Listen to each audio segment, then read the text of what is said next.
भगवत संप्रदाय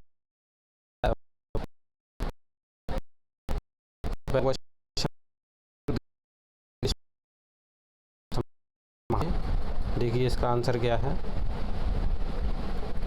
इसका आंसर है महाभारत।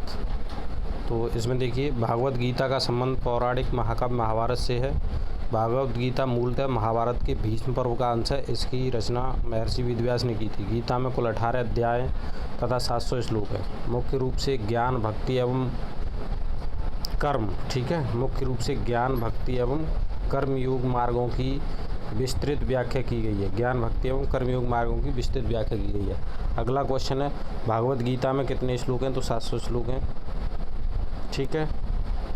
कितने श्लोक हैं भगवत गीता में? 700 श्लोक हैं। कुरुक्षेत्र की युद्ध भूमि में श्री कृष्ण ने अर्जुन को जो उपदेश दिया था उसका संकलन श्रीमद् भागवत गीता के नाम से प्रसिद्ध है। यह महाभारत के भीष्म पर्व का अंग है। गीता में 18 अध्याय और 700 श्लोक हैं। 18 अध्याय और 700 श्लोक हैं। आगे देखिए एग्जाम पॉइंट।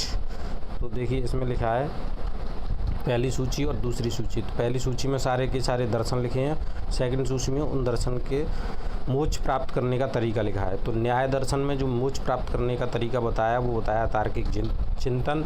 मीमांसा दर्शन में बताया वैदिक अनुष्ठान करना। और सांख्य दर्शन में बताया वास्तविक ज्ञान का अभिग्रहण। और वेदांत दर्शन में बताया आत्मज्ञान, ठीक है। आगे देखते हैं।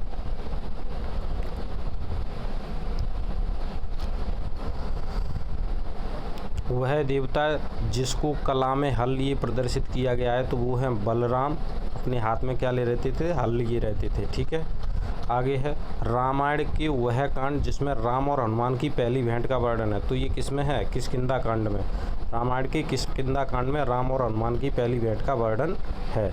आगे लिखा है भागवत संप्रदाय में भक्ति के रूपों की संख्या है। तो ये 9 है।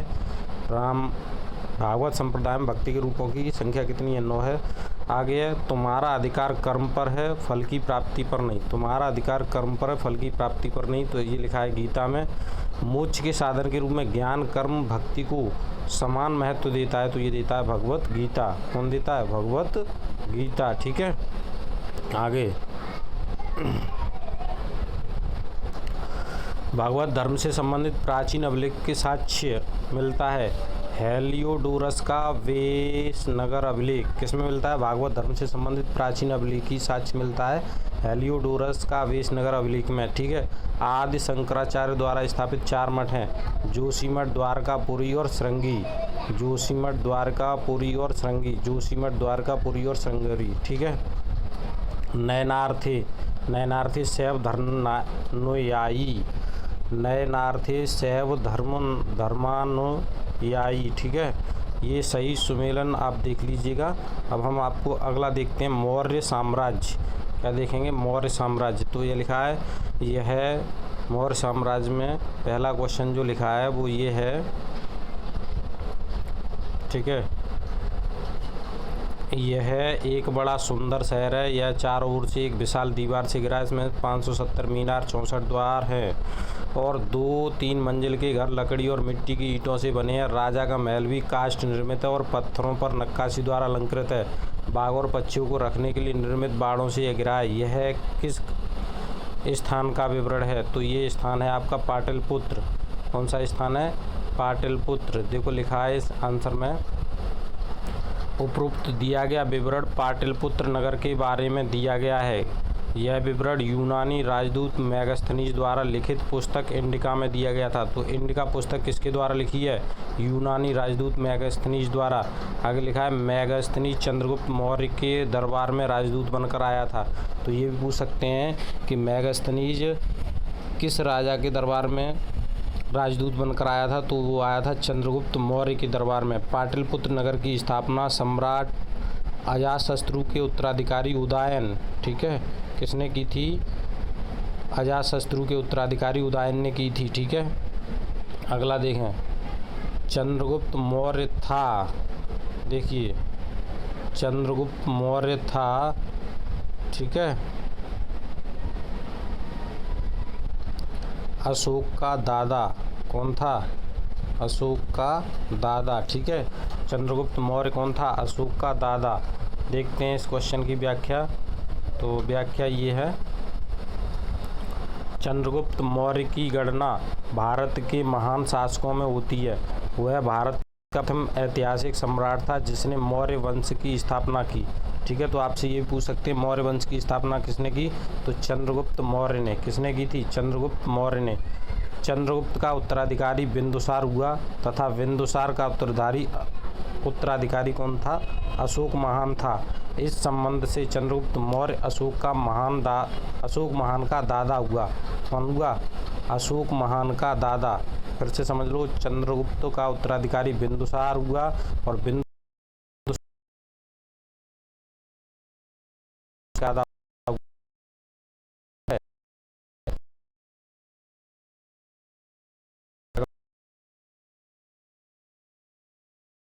अशोक के द्वितीय शिलालेख में निम्नलिखित में से किसका उल्लेख नहीं है, तो ये आपके सातवाहन। ठीक है, सातवाहन।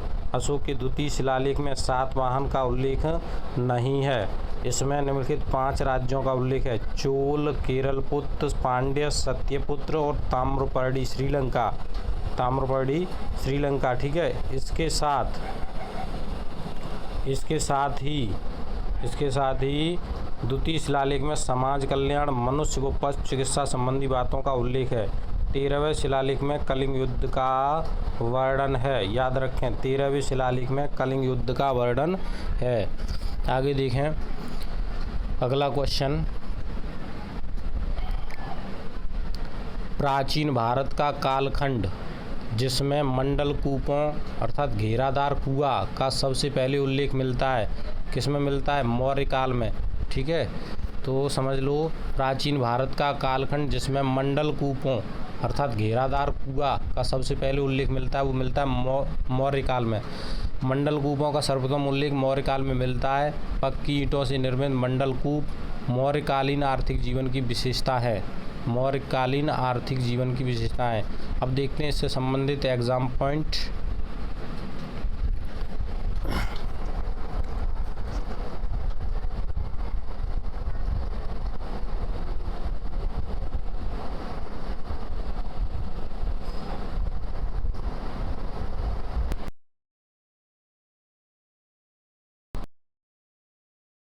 प्रथम,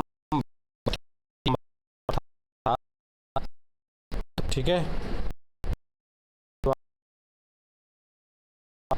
तो कोटा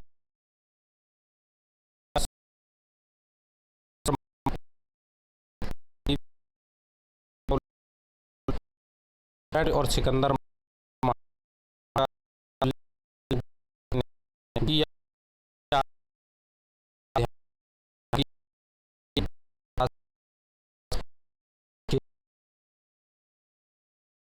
करवाया था, वह था चंद्रगुप्त मौर्य। कौन था, चंद्रगुप्त मौर्य।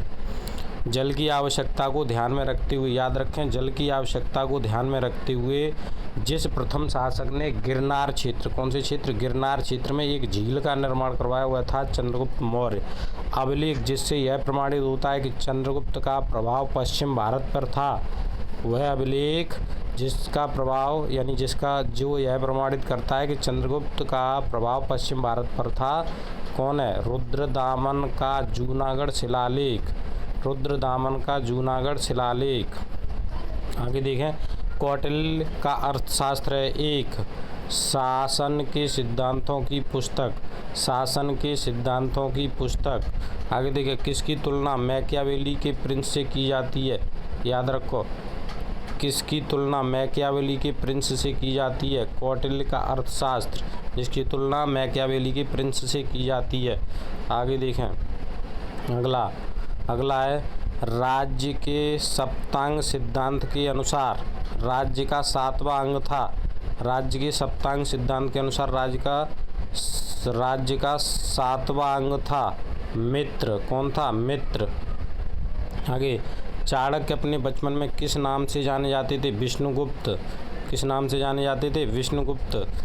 अर्थशास्त्र के अनुसार सीता भूमि का क्या अभिप्राय है, सीता भूमि का क्या अभिप्राय है, राजकीय भूमि। ठीक है, अर्थशास्त्र के अनुसार सीता भूमि का अभिप्राय है किससे अभिप्राय है, राजकीय भूमि से। ठीक है, वे शासकों जिन्होंने गिरनार क्षेत्र में जल संसाधन व्यवस्था की ओर ध्यान दिया? चंद्रगुप्त मौर्य और अशोक। ठीक है, लेकिन सबसे पहले किसने दिया? चंद्रगुप्त मौर्य ने। ठीक है, अभी अभी बताया था प्रथम। आगे अगला देखें, वह राजा जिसके एक अभिलेख में सूचना मिलती है कि शाक्य मुनि बुद्ध का जन्म लुम्बिनी में हुआ था? अशोक। वह राजा जिसके अभिलेख में सूचना मिलती है कि शाक्य मुनि बुद्ध का जन्म लुम्बिनी में हुआ था, तो वो है अशोक। अशोक। ठीक है, इनके अभिलेख में क्या मिलती है? ये पता चलता है कि जो शाक्य मुनि थे बुद्ध, महात्मा बुद्ध, उनका जन्म कहाँ हुआ था? लुम्बिनी में हुआ था। सारनाथ स्तंभ। सारनाथ स्तंभ का निर्माण किया था अशोक ने। ठीक है, अशोक का सारनाथ स्तंभ। ठीक, याद रखें, इम्पोर्टेंट है सारनाथ स्तंभ। ठीक, अशोक द्वारा स्थापित सबसे सुरक्षित स्तंभ है लौरिया नंदगढ़। कौन है? लौरिया नंदगढ़। ठीक है, लौरिया नंदगढ़। अब आगे देखें, वह अशोक का वह शिलालेख, अशोक का वह शिलालेख जो कनक मुनि बुद्ध के अस्तित्व को प्रमाणित करता है, तो यह निगाली सागर स्तंभ अभिलेख। निगाली सागर स्तंभ अभिलेख, यानी अभी अभी ये क्वेश्चन और ये क्वेश्चन। ठीक है, ये वाला, वह राजा जिसके अभिलेख से सुने, ये अशोक ही है।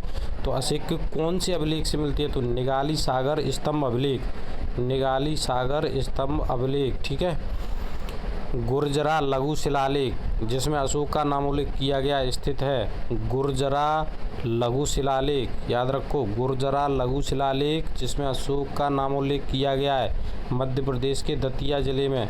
मध्य प्रदेश के दतिया जिले में गुर्जरा लघु शिलालेख कहाँ है?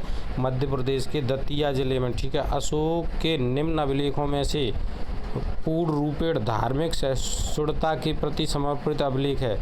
ठीक है, गुर्जरा लघु शिलालेख कहाँ है? मध्य प्रदेश के दतिया जिले में। और यहाँ कह रहे हैं अशोक के निम्न अभिलेखों में से पूर्ण रूपेण, अशोक के निम्न अभिलेखों में से पूर्ण रूपेण धार्मिक सहिष्णुता, याद रखो क्या कह रहा है? धार्मिक सहिष्णुता के प्रति समर्पित अभिलेख शिलालेख 12। ठीक है, शिलालेख 12। ब्राह्मी लिपि को सर्वप्रथम पढ़ा जेम्स प्रिंसेप। जेम्स प्रिंसेप ने ब्राह्मी लिपि को सर्वप्रथम पढ़ा जेम्स प्रिंसेप। वह स्थान जहाँ प्राक अशोक ब्राह्मी लिपि का पता चला है अनुराधापुर। अनुराधापुर। ठीक है, वह स्थान जहाँ प्राक अशोक ब्राह्मी लिपि, ठीक है, प्राक अशोक ब्राह्मी लिपि का पता चला है तो अनुराधापुर। पत्थर पर प्राचीनतम शिलालेख किस भाषा में थे? पत्थर पर प्राचीनतम शिलालेख किस भाषा में थे? प्राकृत भाषा में थे।